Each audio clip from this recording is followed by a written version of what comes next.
Join అయ్యారు BRS party నాయకులు దత్తాత్రేయ గారు. నమస్తే, గుడ్ మార్నింగ్. నమస్తే శ్రీకాంత్ గారు. యా, సంగారెడ్డి బోని కొట్టారు. So BRS versus Congress party war కనిపిస్తోంది. ఎట్లా చూస్తున్నారు? ఏ అంశాలు ప్రధానంగా బీఆర్ఎస్ పార్టీకి ఇక్కడ కలిసి వచ్చినాయి అనుకోవాలా? ప్రాంతాల వారీగా చూస్తే బలమైన నాయకులు ఉన్న ప్రాంతాల్లో మా బీఆర్ఎస్ పార్టీకి పెద్ద దిక్కు అయినటువంటి హరీష్ రావు గారు, మెదక్ జిల్లా మొత్తంతో పాటు తెలంగాణలో చాలా ప్రాంతాల్లో హరీష్ రావు గారి ప్రాబల్యం ఉంటుంది.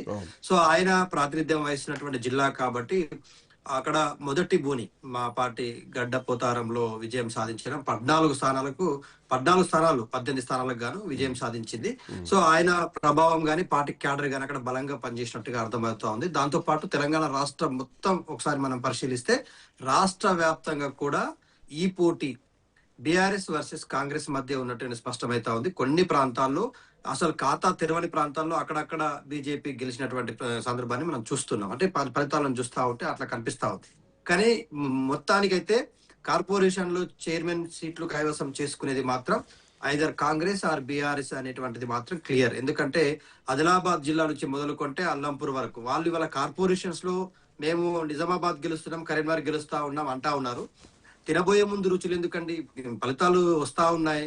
విజయం సాధిస్తున్న నాయకులు ఎవరు, ఏ పార్టీ ప్రతినిధులు విజయం సాధిస్తున్నారు అనేది అర్థమైతా ఉంది. సో మాకున్నటువంటి ధీమా ఏంటంటే ఆదిలాబాద్ నుంచి అల్లంపూర్ వరకైనా, ఇక్కడ ఖమ్మం జిల్లా నుంచి నారాయణఖేడ్ వరకైనా ఏ ప్రాంతంలో పోటీ జరిగినా కూడా తెలంగాణ ప్రజల మధ్య ఉండే పార్టీ, ప్రజల కోసం పనిచేసినటువంటి పార్టీని గెలిపించుకోవాలని గతంలో మేము చేసినటువంటి డెవలప్మెంట్ యాక్టివిటీస్ కావచ్చు, మున్సిపాలిటీలలో సుందరీకరణ చేసిన తీరు కావచ్చు, అది చాలా స్థాయిలో ప్రభావితం చూపించింది. కొన్ని సందర్భాలలో అయితే కాంగ్రెస్ పార్టీ 2.5 సంవత్సరాలు అధికారంలోకి వచ్చిన తర్వాత ఇచ్చిన హామీలు నెరవేర్చడంలో వెనుకడిగి వేసింది, హామీలు ఎగ్గొట్టింది, మోసం చేసింది అనేటువంటిది ఉంది. ప్రధానంగా బీసీల విషయంలో కాంగ్రెస్ పార్టీ చాలా మోసం చేసింది అనేటువంటి విషయం బీసీలు కూడా అర్థం చేసుకున్నారు, తెలంగాణ సమాజం కూడా అర్థం చేసుకున్నది. సో అయినప్పటికీ కూడా కాంగ్రెస్ పార్టీకి అడ్వాంటేజ్ ఏంటంటే మీకు తెలుసు శ్రీకాంత్ గారు, దే ఆర్ ఇన్ పవర్. అధికారంలో ఉన్నారు కాబట్టి అధికార దుర్వినియోగానికి పాల్పడతా ఉన్నారు, యథేచ్ఛగా బెదిరింపులకు పాల్పడతా ఉన్నారు, భయపెడతా ఉన్నారు. పోలీసులు సైతం కాంగ్రెస్ పార్టీ కార్యకర్తలాగా ప్రవర్తిస్తా ఉన్నారు. ఎన్నికలు జరుగుతున్న సందర్భంలో ఓటర్లను ప్రభావితం చేసే విధానం కావచ్చు, ఆ తర్వాత మద్యము, డబ్బు పంపకాల విషయంలో కావచ్చు, ఇప్పుడు గెలిచిన తర్వాత కూడా భయభ్రాంతులకు గురి చేస్తూ క్యాంపు రాజకీయాలకు తెరలేపినటువంటి సందర్భాలు కూడా మనం చూస్తా ఉన్నాం. సో ఏం చేసినా కూడా ఈ మున్సిపల్ ఎన్నికలైనా, స్థానిక సంస్థలో జరిగిన ఎన్నికల్లో అయినా కూడా బీఆర్ఎస్ పార్టీ తన ఉనికిని కాపాడుకుంటుంది, బీఆర్ఎస్ పార్టీ తనదైనటువంటి పాత్ర పోషిస్తుంది. మనం సర్పంచ్ ఎన్నికల్లో మేము అధికారంలో ఉన్నప్పుడు గత 9.5 సంవత్సరాలు ఎప్పుడు ఎన్నికలు జరిగినా కూడా 90% అధికార పార్టీని అధికారం కైవసం చేసుకున్న తీరు మనం చూసినాం.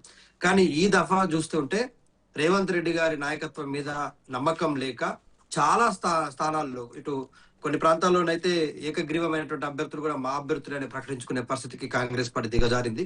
అయినప్పటికీ కూడా ప్రతి పోటీలో కాంగ్రెస్ పార్టీ వర్సెస్ బీఆర్ఎస్ గానే జరిగింది.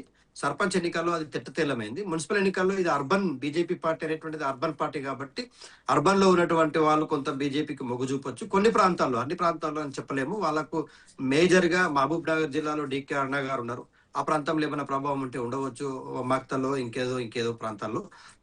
ప్లస్ ఆదిలాబాద్ లో నాకు తెలిసి అయితే ప్రస్తుతం ఉన్నటువంటి సమాచారం ప్రకారం, నేను ఆదిలాబాద్ జిల్లా వాసిగా, Adilabad municipality BRS versus Congress మధ్యనే ఉంది. బీజేపీ అక్కడ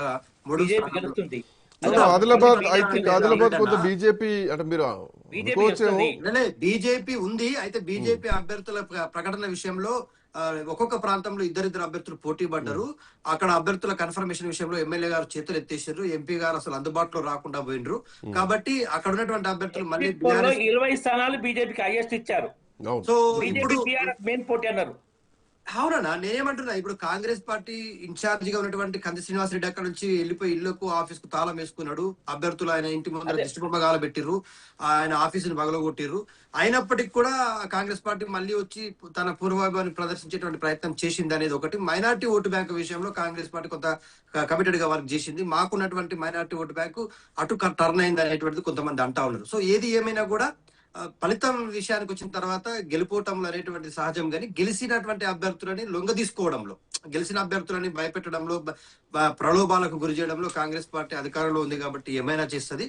బట్ మేము ఆదిలాబాద్ జిల్లాలో మీరు అంటున్నట్టుగా ఆదిలాబాదే కాదు, ముదోల్, భైన్సా లాంటి ప్రాంతాల్లో కూడా ఇవాళ బీజేపీ వర్సెస్ కాంగ్రెస్ ఉన్న ప్రాంతాల్లో అక్కడ ఎంఐఎం కీలక పాత్ర పోషించేటువంటి సందర్భం కనిపిస్తుంది. నిర్మల్లో కావచ్చు, ముదోల్లో కావచ్చు, బైన్సా మున్సిపాలిటీలో. సో ఇక్కడ నిర్మల్ విషయానికి వస్తే కూడా అదే ప్రభావం ఉంటుంది. బైన్సా గత 2 సార్లు ఎంఐఎంఏ గెలుచుకుంది. అవును, లాస్ట్ టైం కాంగ్రెస్ కు బీఆర్ఎస్ ఒక్క సీటు కూడా రాలే. లాస్ట్ టైం రాలేదు కానీ ఈసారి different ఉంది. బైన్సా అండ్ నిజామాబాద్ తో పాటు కరీంనగర్ ఈ 3 ప్రాంతాల్లో కొంత ఎంఐఎం ప్రభావం ఎక్కువగా ఉంటుంది. అయితే ఎక్కడ ముస్లిం పర్సెంటేజ్ రామరెడ్డనా దేశవ్యాప్తంగా ఎంఐఎం బీజేపీకి వ్యతిరేకంగా పోరాటం చేస్తుంది, కానీ కాంగ్రెస్ తో మోబాతుగా ఉన్నట్టు అనిపిస్తుంది, కానీ కాంగ్రెస్ కే మోసం చేస్తా ఉంది. ఇక్కడ కూడా ఇవాళ కాంగ్రెస్ పార్టీకి గెలుపు అవకాశాలను ఈ కాంగ్రెస్ పార్టీతో కలిసి అది బలం చేకూరుస్తుంది. చాలా సందర్భాలు ఇప్పుడు మీరు అంటున్నట్టుగా బైన్సాలో ఖచ్చితంగా కాంగ్రెస్ కలిసి అధికారాన్ని చేపట్టే అవకాశం ఉంది బీజేపీకి వ్యతిరేకంగా. ప్లస్ ఆదిలాబాద్ లో కూడా అదే జరిగే అవకాశం ఉంది, నిర్మల్ లో కూడా అదే జరిగే అవకాశం ఉంది. నిజామాబాద్ విషయానికి వస్తే నిజామాబాద్ లో ఏం జరుగుతుంది అనేటువంటిది అది కూడా కొంత ఉత్కంఠభరితంగానే ఉన్నప్పటికీ అక్కడ కూడా పూర్తి స్థాయిలో త్రిభుక పోటీ ఉంది అనేటువంటిది విశ్లేషకుల భావన. కొంత బీజేపీకి హెడ్జ్ ఉందని మీరు మాట్లాడుతున్నారు. బీజేపీ పార్టీ ఇక్కడ గతంలో కంటే కూడా పెంచుకునే అవకాశాలు స్పష్టంగా కనిపిస్తున్నాయి. నిజామాబాద్ గానీ, కరీంనగర్ గానీ, లేదంటే ఆదిలాబాద్. మాకు 25 కాంగ్రెస్ 0, 12 బీఆర్ఎస్, అధికార బీఆర్ఎస్ 12, బీజేపీ 28, కాంగ్రెస్ 0 నిజామాబాద్ లో.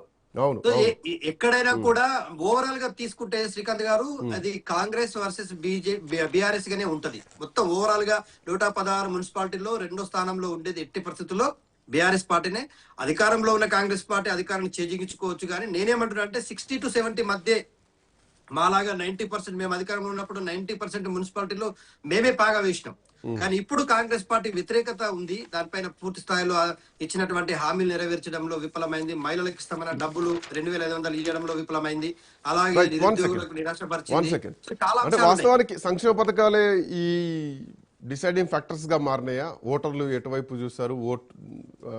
లాస్ట్ ఇందాక రామరెడ్డి గారు పేపర్ ప్రకటన చూపించి తాయిలాలు సమర్పయామి, అక్కడేమైనా లొంగిపోయారా? అభివృద్ధులు చూస్తున్నారా? మున్సిపాలిటీల విషయానికి వస్తే చర్చ మున్సిపాలిటీల వరకే జరగలేదు ఈ ప్రచారం. అంతకు మించి దేశ రాజకీయాలు కూడా ఈ మున్సిపాలిటీలో ఇన్వాల్వ్ అయినాయి. మనం చూసిన ప్రచారాలు. లింగం యాదవ్ గారు, గుడ్ మార్నింగ్. లింగం యాదవ్ గారు వినిపిస్తుందా?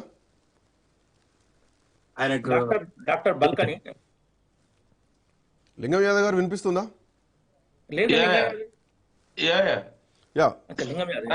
లింగం యాదవ్ గారు, జనరల్ గా అధికార పార్టీకి అనుకూల ఫలితాలు రావడం సాధారణమే, బట్ ఇక్కడ కొంత ప్రతికూలత కూడా కనిపిస్తోంది. ఇప్పటికే ఒక మున్సిపాలిటీ గడపోతారం సంగారెడ్డి మెదక్ జిల్లా బీఆర్ఎస్ కైవసం